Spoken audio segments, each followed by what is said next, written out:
Hello YouTube! In today's video you'll see a mix between shallow and deep terrain spearfishing, so let's dive right into it. This hole was at about 10 meters of depth and it had a bunch of small breams in front, which is usually a great sign.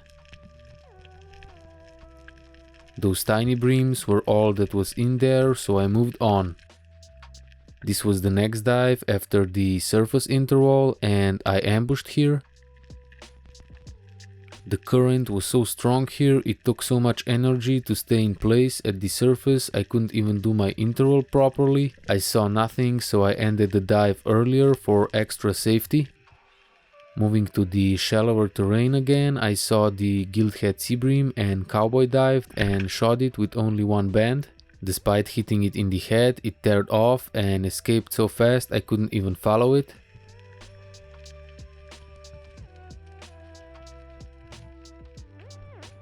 I always feel like shit when this happens because I know it can't survive that hit. There is always a high risk of that happening when shooting cowboy style.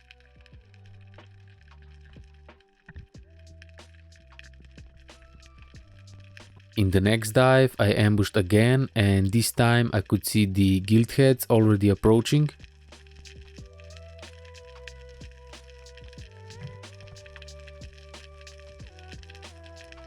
It took a little for this one to start approaching and I didn't want to lose another one, so I waited for it to get as close as possible. Despite the close shot, the hit was very high and that means the 2-year-old bands on the gun are reaching the end.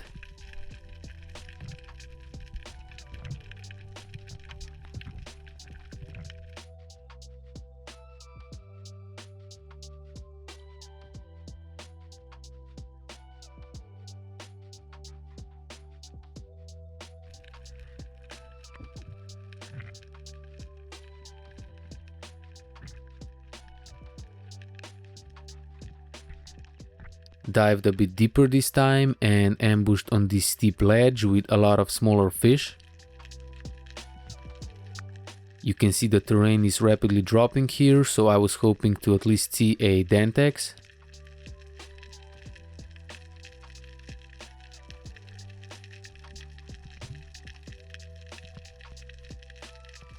Nothing came, so I moved to the shallows where I found this can.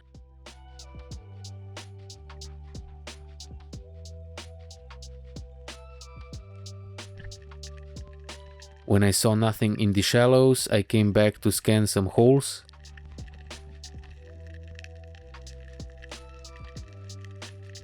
Holes like this can hold variety of different fish and usually that would be a scorpion fish in this area.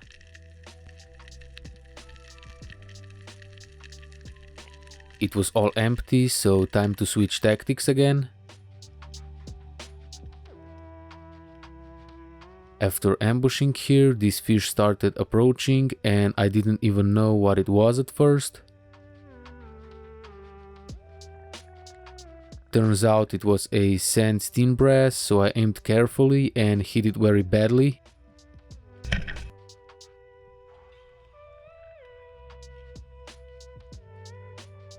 Instead of snatching it right away, I was messing around for too long and it teared off and disappeared and I felt like shit again. Moving on, I did another deep ambush and switching depths is a great way to cover as much terrain as possible.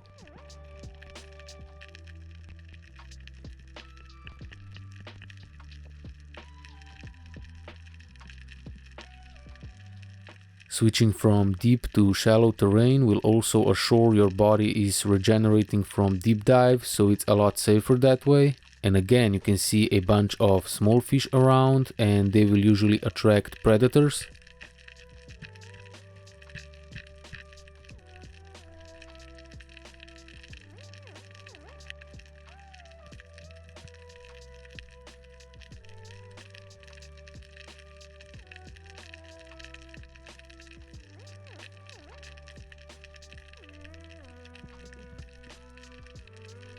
After a few moments, I saw a group of breams coming towards me from the depth.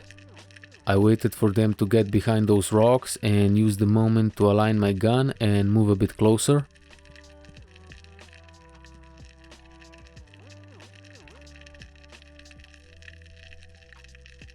It looked like they would come into the range, but that didn't happen fast enough.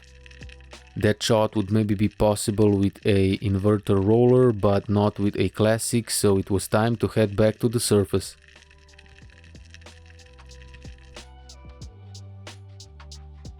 I came across those two baby brown meagers in like 3 meters of depth, which is fairly unusual.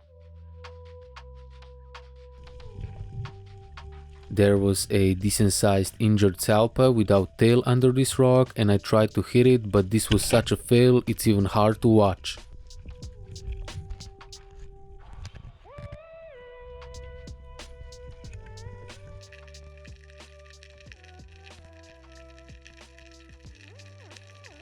Went to the middle terrain and this gilthead seabream started approaching.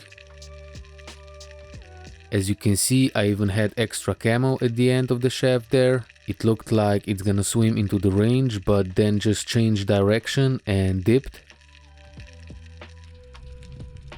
After a long 5-minute surface interval, I tried to dive and tangled myself into the buoy line like a schmuck.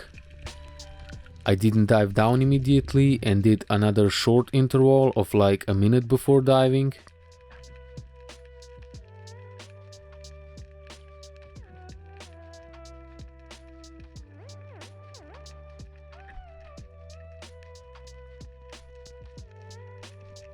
I ambushed behind this rock at about 20 meters and pounded my speargun a few times to attract predators.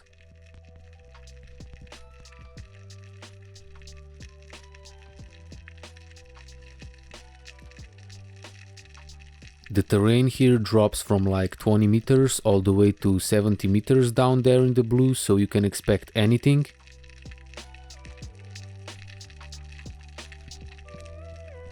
Nothing came, so waiting for longer would just prolong the surface interval.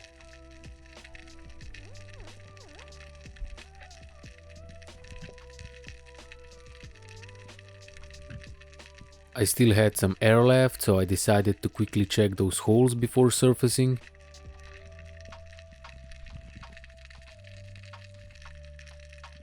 Checking some more holes, and I was really surprised I didn't see anything.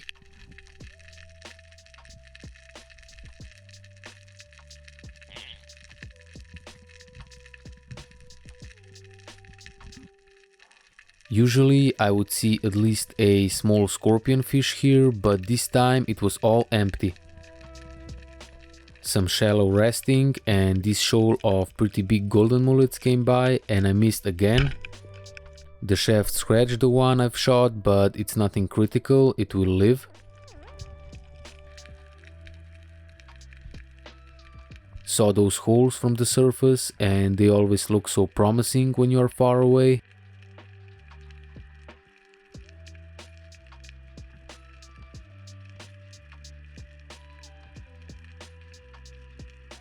And then when you get closer, they aren't even deep enough to accommodate fish in 80%, and if they are big enough, they are usually empty.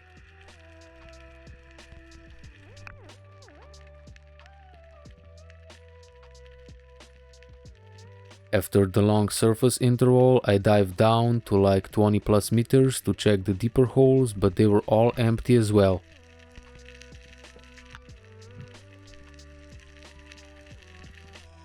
Got into the shallows again and ambushed behind those rocks here.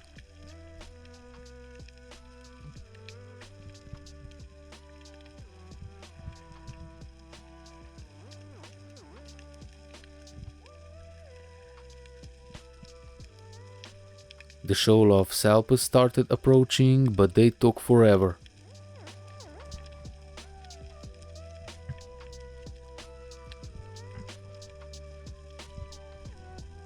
Then this bluefish came out of nowhere and I barely had enough time to react. The heat was very high, but luckily it didn't tear off. Bluefish are invasive species, also known as Adriatic barracudas, so always shoot them.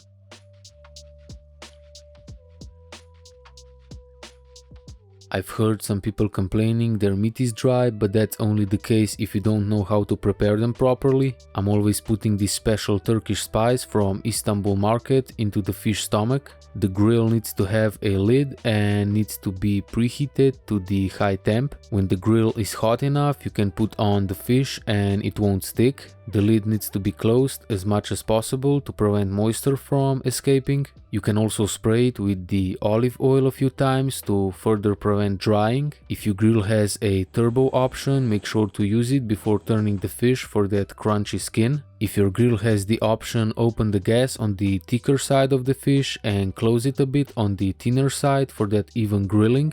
The best Mediterranean side dish is a Swiss chard with potatoes and some garlic. This was a delicious lunch, so make sure to try that Bluefish grill recipe. That's all for today's video. If you liked it, make sure to subscribe as it helps the algorithm and ensures you won't miss out on the future content. Thanks for watching and stay safe while diving.